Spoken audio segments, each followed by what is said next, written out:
Now for our story. Peggy Douglas had been waiting in the lobby of the Brown Palace Hotel in Wakefield. She and her fiancé, Nicholas Dorn, had planned to have dinner together, and Nicholas had gone up to his rooms to freshen up. While it was gone, Peggy had been very surprised to see an old acquaintance, Paul Cromwell, emerge from the hotel bar and start across the lobby. Paul had recognized Peggy immediately. Had stopped on his way to dinner to chat with a young girl he'd met a year ago, when he and Kitt Meade were the other half of a foursome, which had included Peggy and Bill Meade. But Kitt had changed the pattern of that foursome. He'd won Bill away from Peggy and had married him. This evening, Peggy and Paul had reminisced for a while. Then Peggy had innocently given Paul some information which changed his plans completely. For when Peggy mentioned the fact that Kitt intended fighting Bill Meade's suit for divorce, Paul realized how completely Kitt had deceived him. A few minutes after Paul had left Peggy, Nicholas Dorn returned to find her looking somewhat bewildered.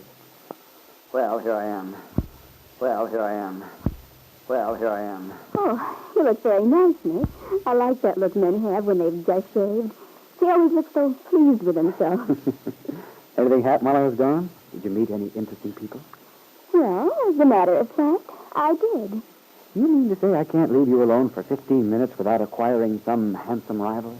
Well, he's handsome, all right, but believe me, Nick, Paul is far from a rival. Oh, I see. First names already. You've only known each other a few minutes. Where is he, this bounder? Oh, Nick, you're such a dope. You're obscuring the issue. Where is he? The bounder, that is. Oh, he just went upstairs. You'll probably meet him later, Nick. He's an old friend of Kitt. Of Kitt Meade? Mm-hmm. Don't tell me you and Kitt always like the same people. It doesn't seem possible. Well, you see, Paul Cromwell was going with Kitt while Bill and I were running around together. Oh, the happy foursome you told me about? Well, it was all right until Kitt decided she liked Bill better than Paul. Well, is Mr. Cromwell still knocking himself out, still longing for the irresistible serpent? I think Paul is still in love with Kitt, but he's always been, well, what you'd call blasé about it. Oh, the worldly type. Mm-hmm. There's something I don't understand. He said he'd just seen Kitt, and yet he seemed to have the whole story all mixed up. Oh, that's simple. That's because he's just seen Kitt. Well, I don't know. I hope I didn't say anything I shouldn't have. What did you do? Give him the whole sordid little tale in a nutshell? I'm afraid I did. Well, what's wrong with that? Might as well know what goes on. Just as if it weren't common knowledge, and heaven knows what sort of a song and dance the Meade wench would have given him. He's lucky he saw you. Perhaps. It's funny. Paul's rather charming in his own way, but I don't really approve of him. Huh? What sort of person is he? Well, he's very cynical, for one thing. I mean, he's quite willing to admit that he's sort of a heel, but it doesn't seem to bother him. He used to say that's why he thought he and Kitt were such a good combination, because they both were unscrupulous. Mm-hmm. I get the picture. Personally, that sort of sophistication doesn't ring quite true. It makes me uncomfortable. Although I must say, in fairness, that Paul wasn't being false with me tonight. He seemed quite sincere. But, he acted rather strange. I think I must have said something that upset him, but I can't imagine what it was. Well, I wouldn't worry about it too much, darling. This pal of yours and Kitt's is such a rounder, he'll recover from the shock, whatever it was. Oh, I'm not worried exactly, Nicholas. But I'm puzzled. Why? What did Cromwell do? Did he say something? What happened? Well, it was very odd. But all of a sudden, he got this strange expression on his face, as if he'd just thought of something very important he had to do. Peggy was right. Paul did have something very important to do. He'd been very much disturbed by his conversation with her, and very much enlightened, too. He'd learned the truth from Peggy, discovered that Kitt had deliberately broken her promise to him. For instead of trying to get a divorce from Bill Meade, as he'd promised in California, Kitt was doing everything she could to fight that divorce. Now, Paul sits at his telephone, while in Ben Calvert's home, Kitt hurries nervously to answer the insistently ringing bell.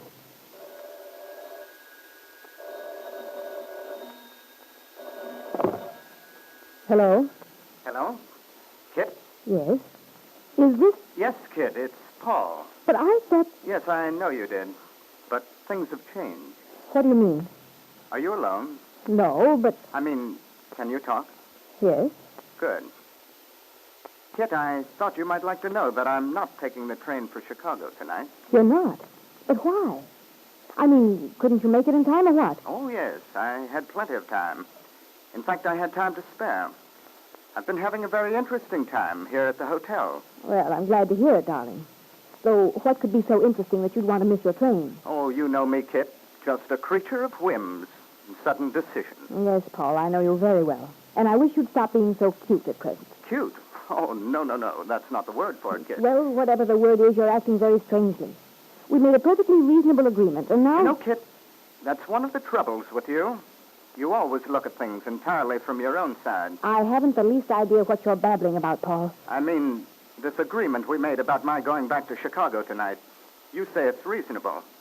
Well, it didn't strike me as reasonable. I had just gotten here, and you wanted me to turn right around and dash away. You know perfectly well why I made that suggestion. Yes, Kitt, I think I do.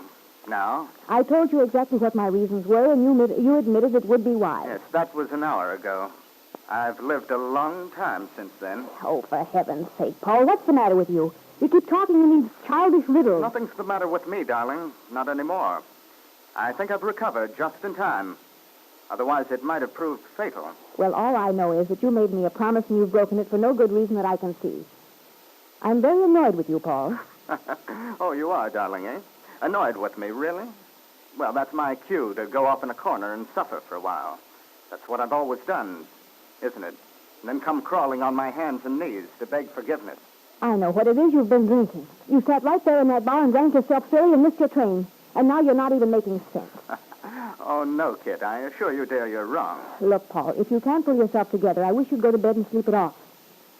I'll talk to you when you're in better shape. I haven't been drinking. As a matter of fact, I've never been more sober in my life. Then what's the matter with you? You're certainly talking like a lunatic. On the contrary, I'm talking like a man who's been in a thick fog for a long time and has come out of it to find he was teetering on the edge of a precipice. Well, I'm fed up with this nonsense. I can't stand here all night listening to you babble. No, of course you can't, darling. Because you're coming down here to see me right away. I'm certainly not. Oh, yes, you are. Why should I? I'm very irritated with you, Paul. If you think I'm coming down there to listen to you make a fool of yourself... Never mind why you're coming down. You are, that's all. And right away. Aren't you being just a wee bit insolent, my friend? I'm not accustomed to being dictated to by you or anyone else. Well, darling, you've got a new experience in store for you, and you might as well get started on it right away. Now, that's charming of you, but thank you, no. I'm going to bed very shortly. I'm tired, and I've no intention of leaving the house. All right, then. I'll come out there. You certainly will not. You must be out of your... I mean it. If you won't come down here within an hour, I'm coming out there to get you. But why, Paul? What's the matter with you? I don't understand You it. will, my sweet. You and I have a lot of things to talk over, and we're going to talk them over tonight. I'll expect you within an hour. Goodbye. Kitt Meade hung up the receiver, sat for a moment staring blankly at the telephone. She was frightened. Paul had never talked like that, and all the time she'd known him. Did this mean that in the brief time since he'd left him in the hotel, Paul had somehow found out about the divorce? That she intended to fight it? No, she tried to reassure herself. It was just that she was jumpy and nervous, imagining things. Paul had probably decided to stay in Wakefield to be nearer. Was bluffing, hoping she wouldn't send him away. And yet, he sounded so firm and so cold. Kit's face was white, and her hands trembled as she hurriedly took off her housecoat and began to dress. She'd have to see him. Have to find out why he'd stayed.